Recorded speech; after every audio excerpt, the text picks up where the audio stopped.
Outlet पर होगा आपके सारे फिजिक्स के इंस्टीट्यूट मैथ्स का सफाया। बस अपने फोन से क्वेश्चन की फोटो खींचो, क्रॉप करो और तुरंत वीडियो सोल्यूशन पाओ। डाउनलोड कीजिए डाउटनेट ऐप अभी या फिर व्हाट्सएप कीजिए अपने डाउट्स 8 400 400 400 पर। इस क्वेश्चन में बोल रखा है कि दो फ्रेंड है ए और बी, दोनों का मास कितना है 40 kg, दोनों का वेट कितना है 40 kg। फ्रिक्शनलेस प्लेटफॉर्म पे बैठे हुए हैं और डी डिस्टेंस अपार्ट है। ए रोल करता है बॉल को जिसका मास 4 kg है प्लेटफॉर्म पे बी की तरफ, फिर बी उसको कैच करता है, फिर बी रोल करता है ए की तरफ, फिर ए उसको कैच करता है। इस तरीके से ball back and fourth move करते रहती है। बॉल ए जो है वो फिक्स्ड स्पीड उसकी 5 मीटर पर सेकेंड है, मीन्स बॉल की जो स्पीड है वो 5 मीटर पर सेकेंड की स्पीड से बॉल मूव कर रहा है। पूछ रहा है find the speed of A after he rolls the ball. A की स्पीड पूछ रही है after he rolls the ball. तो सबसे पहला पार्टी कर लेते हैं। ए और बी हमारे पास दो फ्रेंड्स हैं। ए बॉल को थ्रो करता है, तो जैसे ही ए बॉल को थ्रो करेगा तो फर्स्ट जो हमारा केस है कि ए बॉल को थ्रो कर रहा है, तो यदि दोनों एक सिस्टम है तो इनिशियली दोनों का मोमेंटम जीरो है। ये बॉल आगे की तरफ किस वेलोसिटी से जाएगी, बॉल का मास कितना है हमारे पास 4 kg, वो जाएगा हमारे पास कांस्टेंट वेलोसिटी है 5, इस वेलोसिटी से आगे की तरफ मूव करेगा। तो ए मोमेंटम को जीरो करने के लिए क्या करना पड़ेगा, ए को पीछे की तरफ मूव करना पड़ेगा, मीन्स लेफ्ट की तरफ मूव करेगा ए का मास कितना है 40, उसकी वेलोसिटी हमने v मान के रख ली।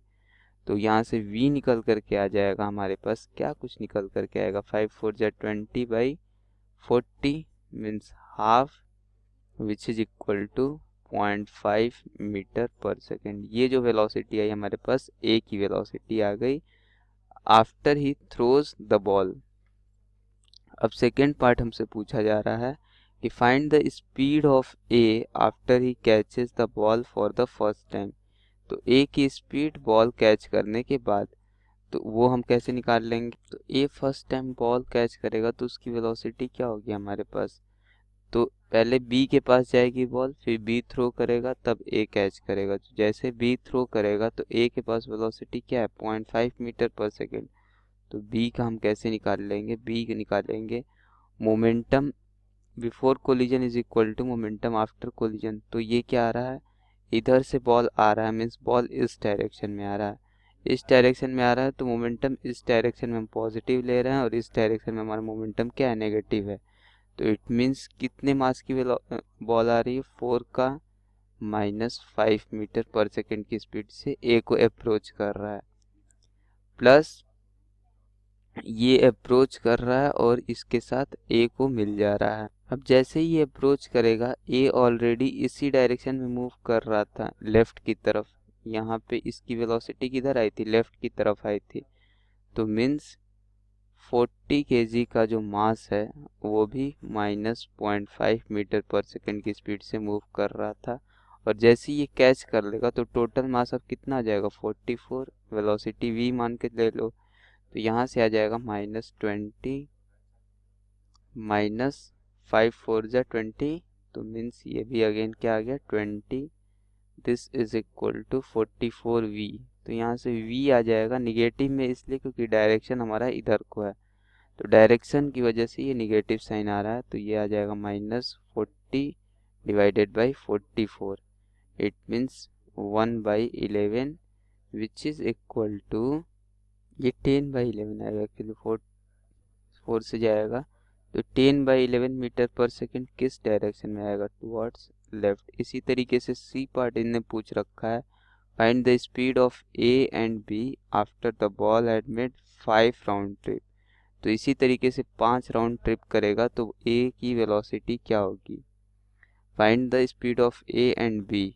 तो ए की स्पीड जो हो जाएगी आफ्टर 5 राउंड, तो एक राउंड के बाद ए की स्पीड क्या है 10/11 है, तो आफ्टर 5 राउंड के बाद ए की स्पीड क्या हो जाएगी हमारे पास 50/11 मीटर पर सेकेंड।